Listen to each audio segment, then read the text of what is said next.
Welcome to Portal of Civilizations. Here, we uncover the mysteries of history and dive deep into the cultures that shaped our world. Get ready to explore legends, achievements, and the lessons the past has to offer. Knowledge connects us to who we were and inspires us to shape the future. The Mesopotamia is often regarded as the birthplace of the first great civilizations, such as the Sumerians, who established well-organized kingdoms at the dawn of the Bronze Age. However, humans did not confine themselves to living solely in Mesopotamia. After emerging in Africa, humans spread across much of the world, with the majority living as nomads or in small villages. Around 5,500 years BCE, some tribes migrated to North Africa, where they established villages and spread along the Nile Valley. These settlements were primarily concentrated in two regions known today as Upper Egypt and Lower Egypt. The main reason for settling in this region was undoubtedly the presence of the famous Nile River. Not only is it the longest river in the world, but it also played a crucial role in the development of Egyptian culture. The ancient Egyptians referred to the Nile as Itaru, meaning Great River, and considered it a gift from the gods for all living beings. Every year, the Nile would flood, irrigating the surrounding soil and leaving behind fertile sediments, which made the land dark and ideal for agriculture and animal husbandry. One of the names the Egyptians used for their land was Kemet, meaning black land, highlighting the importance of soil fertility. The most prominent region of ancient Egypt was what we now call the Nile Delta, where the river splits into several branches before flowing into the Mediterranean Sea. This area became the hub for the majority of human settlements in Egypt. Much like the peoples of Mesopotamia, the mastery of agriculture was a major factor in driving trade and cultural development in early Egypt. Over time, small villages evolved into independent cities, and soon the first rulers emerged, declaring themselves kings and sovereigns of their territories. Around 3000 BCE, a king from Upper Egypt launched a military campaign against other cities. The identity of this king is the subject of debate among historians. Archaeological records suggest the existence of a semi-legendary ruler who, according to contemporary beliefs, was considered a descendant of the god Horus. This mysterious king is believed to have been called. The name Narmer is often associated with the first pharaoh of Egypt, though some studies suggest that Mena might be a more accurate term. Further research indicates that Menat could have been an honorary title, meaning he who preserves. Narmer led a military campaign that unified Upper and Lower Egypt under his rule, becoming the first pharaoh. He established the first Egyptian dynasties, followed by 30 others over the centuries. Narmer also founded the city of Memphis, which became the capital of ancient Egypt for many years, due to its strategic geographic location. Memphis sat near a key point of control over Egyptian territory. The city had a port on the banks of the Nile River, where factories and workshops were built to produce pottery, clothing, and other goods. These products were transported to neighboring cities by boats that navigated the river. From the early days of Egyptian history, the Egyptians faced conflicts with neighboring peoples, such as Nubian tribes and Libyan groups, who resisted Egyptian control over the fertile lands. These tribes would frequently rebel, attacking villages and smaller cities, leading to violent clashes and disrupting the distribution of goods in the region. It is believed that Pharaoh Narmer may have married Nephthotep, a princess from North Africa, in a political alliance to calm territorial disputes within Egypt. Nephthotep was the first queen of Egypt and may have even become the first female pharaoh after Narmer's death, making her potentially the first woman in history to rule a dynasty. The name of Nephthotep has been found in various places, including tomb walls and sacred objects, underscoring her importance as a co-founder of the first dynasty. She is considered the earliest known queen of ancient Egypt whose name is recorded. Throughout Egypt's grand history, pharaohs played a role far beyond that of traditional kings or emperors. They were seen as divine beings, gods living on earth. According to the beliefs of the time, pharaohs were believed to be descendants of Horus, and because of this divine bloodline, only those who shared this lineage could claim the throne. This also explains why some women ruled throughout Egypt's history. Unlike other contemporary societies where only men could govern, Egyptians sometimes preferred a woman with divine blood over a man who did not possess it. Pharaohs were not just political rulers, but also supreme military commanders, the highest-ranking magistrates, and top priests, as they were viewed as the closest figures to the gods among humans. The royal heir was trained from a young age to assume leadership, learning military tactics, the history of the reigns, and the broader history of Egypt. In addition to learning to read, write, and memorize religious rituals, the heirs to the Egyptian throne were also trained in military conquests. However, despite their rigorous education and preparation to rule, the authority of the pharaohs rarely lasted for long. Their reigns were often interrupted by invasions or coups. To ensure the continuity of their power, festivals and religious ceremonies called the Feast of Opet were held every year, aiming to renew the pharaoh's energy and strengthen his connection with the gods. When a pharaoh managed to remain in power for about 30 years, a grand celebration would be held to exalt his reign. At the end of his life, he was honored with parties, chants, and rituals to mark his passage to the afterlife. Around 2680 BCE, the period known as the Old Kingdom began, also called the Age of the Pyramids. During this time, Egypt had already established itself as a great empire and maintained trade relations with peoples from Lebanon, Palestine, and Mesopotamia, becoming a land rich in resources. This period was also marked by significant artistic and architectural advancements. Paintings in temples and palaces were created with great precision, considering human proportions and using pigments made from plants, minerals, insects, and even animal blood to create brighter colors. As a result, many of these paintings have preserved their beauty and vibrancy to this day. The paintings depicted everything from daily life to major events such as bountiful harvests, pharaohs' coronations, and natural disasters. Great military victories were also celebrated in the artwork. Gods and sacred rituals were central to these representations, and many of the most famous stories from the Egyptian pantheon were told through paintings and carvings on the walls of palaces and tombs. From an economic standpoint, all production was registered and accounted for, allowing resources to be directed efficiently for the government. The tax system was effective, with peasants recruited to work on farms or in construction. The judicial system was also overseen by the pharaohs, who led patrols of soldiers and judged crimes. During the Old Kingdom, Egypt also made progress in the military field.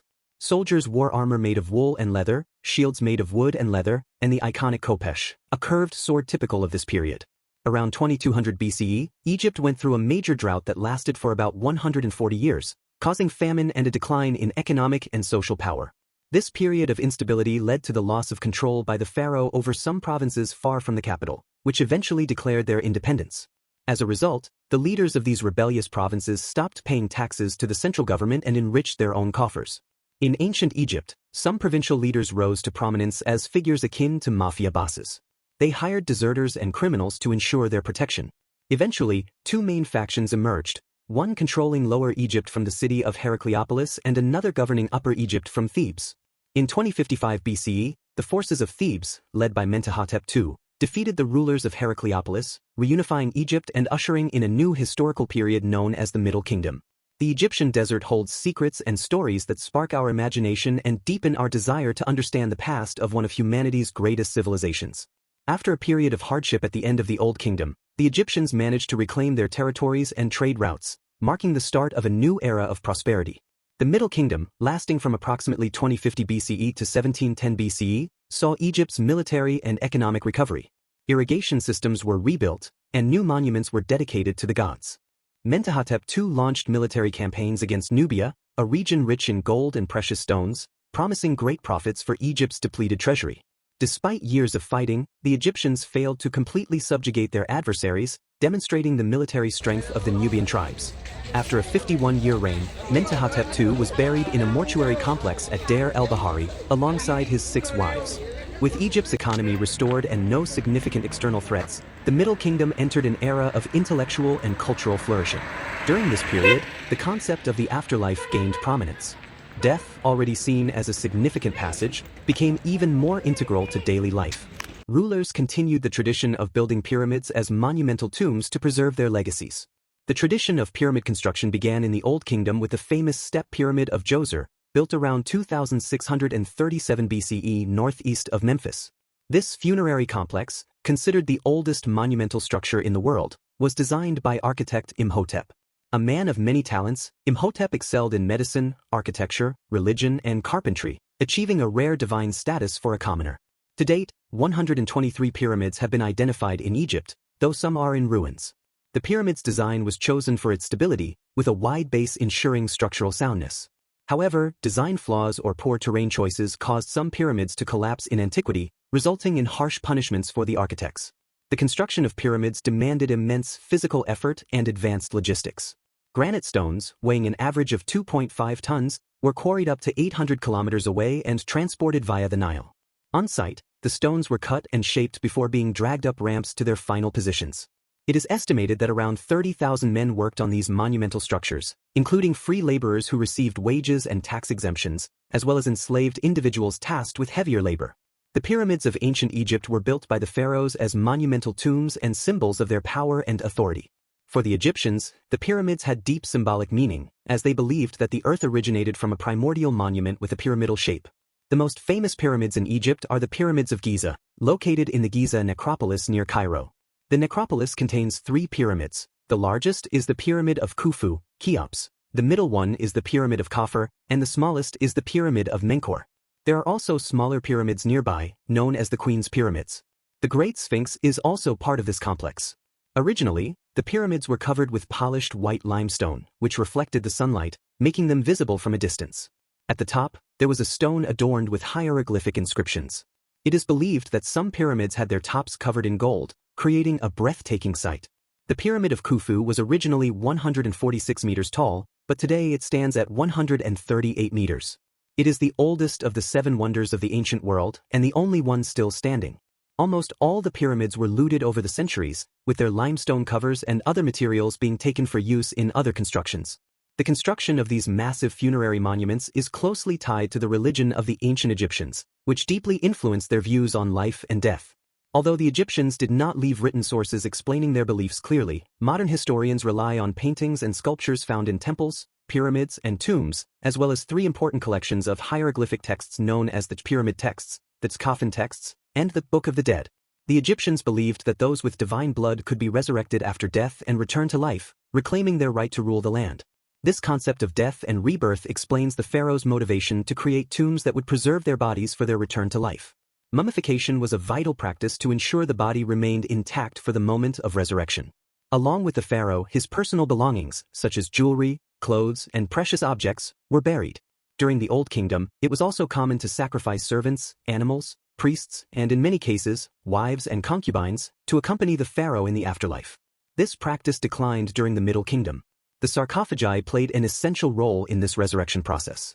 The pharaoh's face was carved with great precision so that when the spirit returned, it would recognize its own image. In modern times, Egypt is predominantly Muslim, with most of the population following Sunni Islam. However, there are still neo-pagan groups practicing the ancient gods' religions, known as Kemeticism. The last pharaoh of the Middle Kingdom was Amenemhat III. During his reign, he allowed Semitic tribes to settle in the Nile Delta, fleeing the growing threat of the Assyrian Empire. These tribes, known as the Hyksos or Shepherd Kings, settled in the delta around 1650 BC. During a period of uncontrolled flooding of the Nile, which destroyed crops and weakened the Egyptian economy, the Hyksos seized the opportunity to conquer several Egyptian cities. They established their own dynasty and elected a pharaoh, adopting an Egyptian-style government. Although they were invaders, the Hyksos had a positive influence on Egyptian culture, bringing high-quality horses, new models of war chariots, and advancements in weaving techniques. For 30 years, the Egyptians fought against the Hyksos until Pharaoh Ahmose I achieved a series of victories that weakened the invaders' power in Egypt, marking the beginning of the New Kingdom. During this period, the pharaohs realized that their military forces were not prepared to face external threats like the Hyksos, and they began to hire foreign mercenaries, particularly from Nubian tribes. These mercenaries were rewarded with land, where they could live and work with their families. The Egyptians also began using prisoners of war in their army, usually placed at the front lines. During the New Kingdom, improved military tactics were developed, and the Egyptian army began using autonomous troops of up to 6,000 men, commanded by well-trained officers. While soldiers from humble backgrounds received wages during their service, their chances of rising in the military ranks were practically non-existent. During the New Kingdom, the pharaohs further strengthened Egypt and expanded their influence. The nobility, who held power, reserved governance rights for the children of the most prominent families, maintaining well-defined social and political structures. It was also during this period that the Egyptians began developing their naval strength. Although they already possessed well-crafted and maneuverable boats, they were not strong enough to carry large contingents of soldiers and equipment. This led to the creation of powerful war galleys with an efficient and imposing design.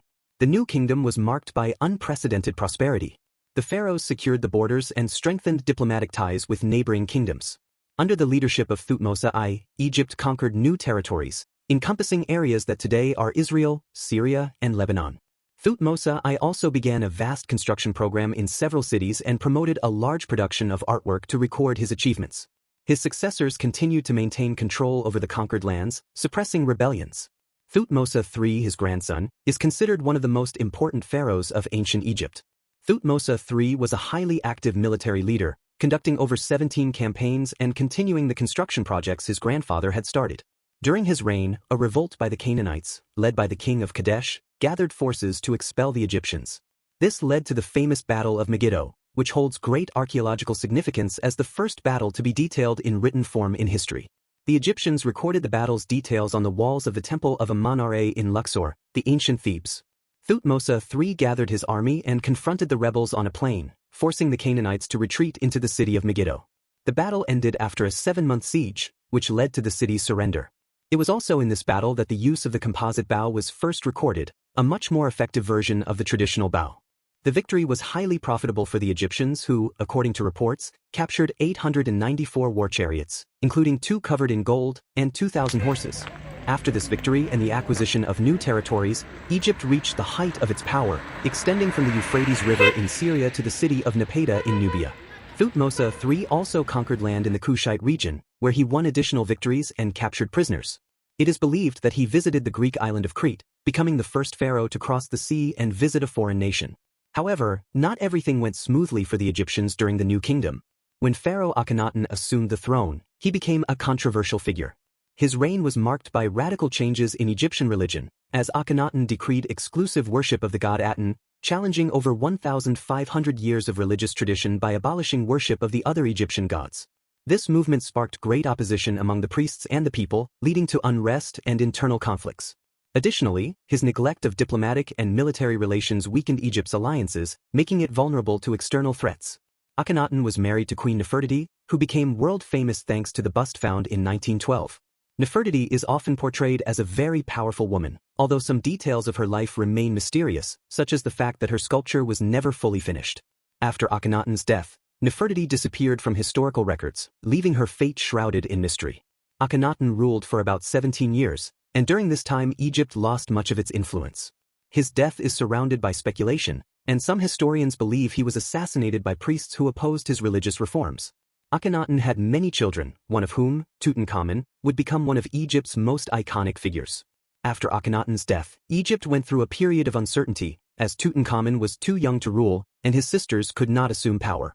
An enigmatic figure named Semenkhare took the throne, and there is debate as to whether Semenkhare was actually Nefertiti in disguise or Akhenaten's son-in-law, who married one of the former pharaoh's daughters. During this time, 2 key figures, the noble Ai and the general Hormheb, took effective control of the government. Ai, probably Nefertiti's father, desired the throne and is believed to have had the remaining members of the royal family, including young Tutankhamun, assassinated. Tutankhamun was rescued and taken to Thebes. Tutankhamun was crowned pharaoh at just 9 years old. To strengthen his position, he married his sister, who was only 11 years old. In the early years of his reign, governance was carried out by Ai, who acted as regent. However, as Tutankhamun grew older, he began to exercise more authority, ordering the construction of temples to restore worship of the ancient gods. Tutankhamun died in 1324 BCE at the age of 19. The cause of his death is widely debated, with theories ranging from disease to poisoning and assassination, which would not have been surprising given the political intrigues surrounding his position. Tutankhamun's death remains shrouded in mystery, with strong indications that it was an assassination.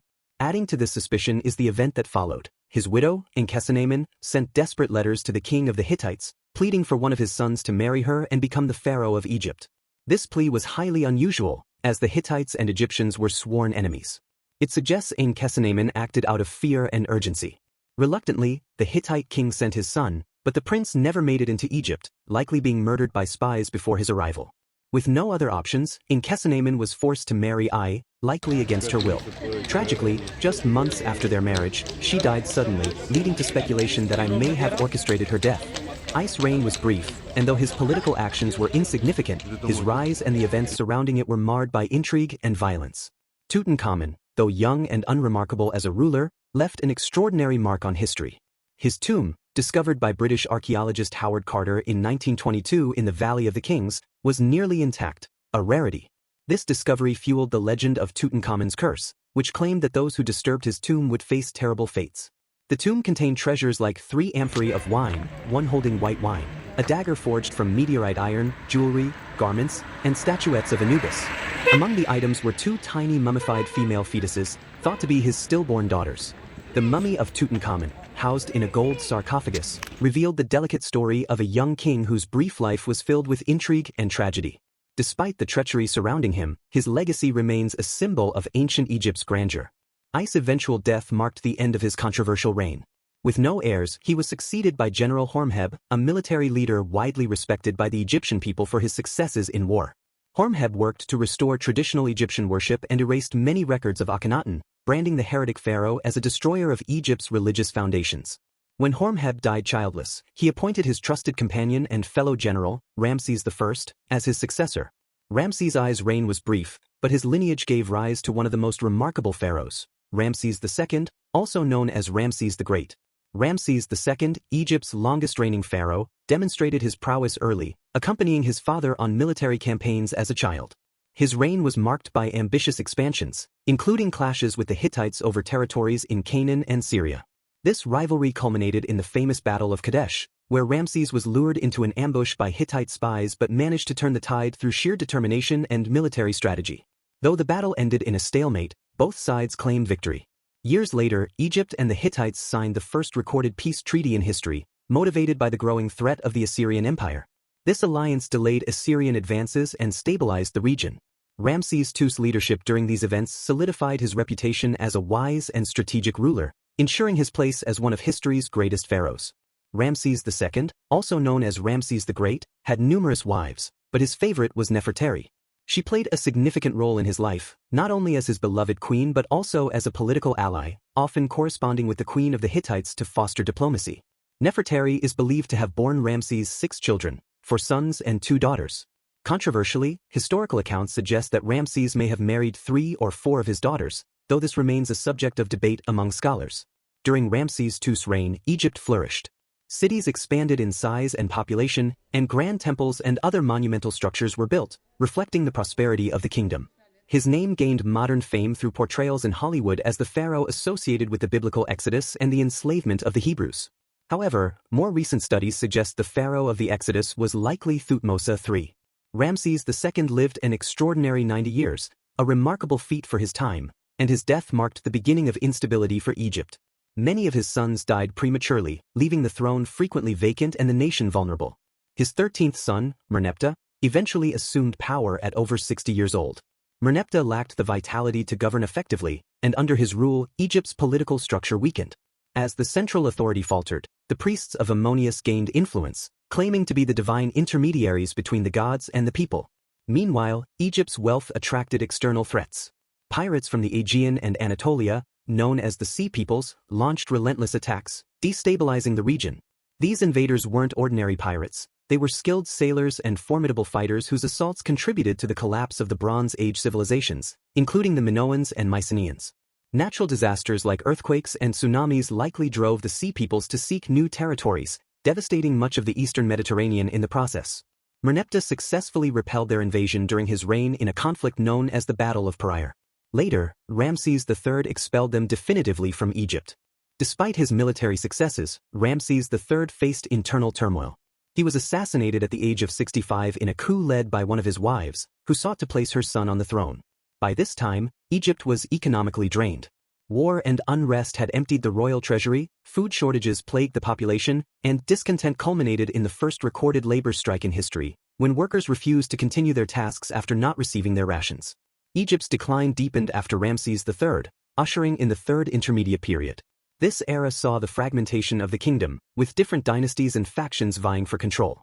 Some regions were ruled by Libyan pharaohs, others by Nubian kings, while the priests of Ammonius seized control of Thebes and surrounding territories.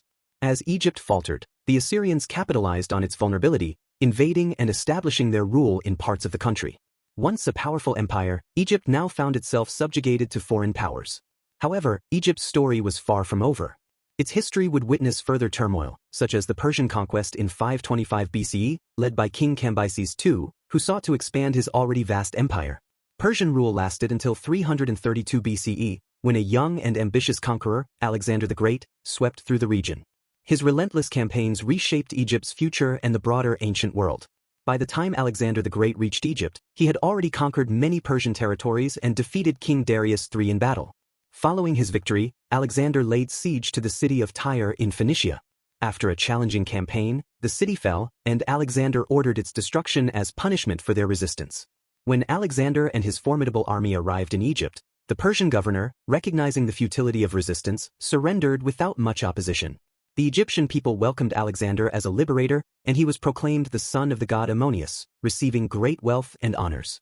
During his brief stay, Alexander founded the city of Alexandria, which would grow into one of the most significant urban centers of the ancient world and serve as Egypt's capital for over a millennium. With Egypt secured, Alexander turned his focus to Mesopotamia, seeking to strike at the heart of the Persian Empire.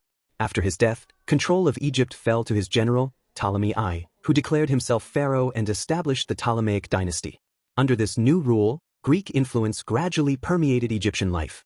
The Macedonian rulers respected and even promoted traditional Egyptian customs, leading to a natural blending of the two cultures. As time went on, the Macedonian pharaohs adopted Egyptian traditions, often marrying into local families and incorporating Egyptian deities into their own pantheon, such as the creation of the syncretic god Hyksos. Egyptian military equipment and shipbuilding techniques also transitioned to Greek styles, which were more advanced and robust. All male rulers of the Ptolemaic dynasty bore the name Ptolemy in honor of the dynasty's founder. They established prosperous trade networks, particularly maritime routes, which revitalized Egypt's economy. It was during this period that the famous Library of Alexandria was constructed, housing an extensive collection of papyrus scrolls and clay tablets on subjects like mathematics, philosophy, and architecture. The dynasty began to decline during the reign of Ptolemy IV, a corrupt and cruel ruler known for ordering the execution of his own family members, including his father, mother, and brother. By the end of the Ptolemaic period, Egypt was mired in political chaos. Internal strife among the royal family and tyrannical leadership left the kingdom vulnerable to external threats. Amid this instability, Rome turned its attention to Egypt. Having already conquered vast territories across Europe, Rome sought to secure its grain supply from Egypt, fearing that a civil war there could disrupt its resources. Cleopatra VII, one of the most iconic figures of ancient Egypt, emerged during this turbulent period. A descendant of Ptolemy I, she was educated in Greek and Egyptian traditions and was said to speak 8 languages. Ascending to the throne at 18, she initially ruled alongside her younger brother, Ptolemy XIII. However, their relationship quickly soured, with Ptolemy and his advisors plotting against her. Forced into exile, Cleopatra aligned herself with Julius Caesar, who had arrived in Egypt in 48 BC. Their partnership, both political and personal, enabled Cleopatra to reclaim her throne after Caesar's forces defeated Ptolemy XIII in a decisive battle near the Nile. Tragically, Ptolemy drowned in the chaos, weighed down by his heavy armor. Following Caesar's assassination in 44 BCE, Cleopatra formed an alliance with Roman general Mark Antony. The two married, though their union was not recognized by Rome, as Antony was already wed to a Roman woman. Antony granted Cleopatra control of several Roman territories, which enraged the Roman Senate. This ultimately led to a confrontation with Octavian, Caesar's heir. Antony and Cleopatra amassed a massive naval fleet and set sail to confront Octavian in Greece. However, the ensuing battle was disastrous. Their fleet was decimated, and both narrowly escaped with their lives. A year later, Octavian laid siege to Alexandria, swiftly overcoming its defenses and ending Cleopatra and Antony's ambitions. Faced with inevitable defeat, Cleopatra took her own life, reportedly using a venomous snake. Her death marked the end of Egypt's independence, as it became a Roman province. Despite this, Cleopatra's legacy as a powerful and intelligent ruler endures, symbolizing resistance and resilience in the face of overwhelming challenges. Over its millennia-long history, Egypt rose to incredible heights, producing one of the most remarkable civilizations in human history. Its cultural, architectural, and scientific achievements. Thank you for joining us on this historical journey. Don't forget to like, share, and subscribe to the channel so you never miss an adventure through time. See you in the next chapter of our voyage into the past.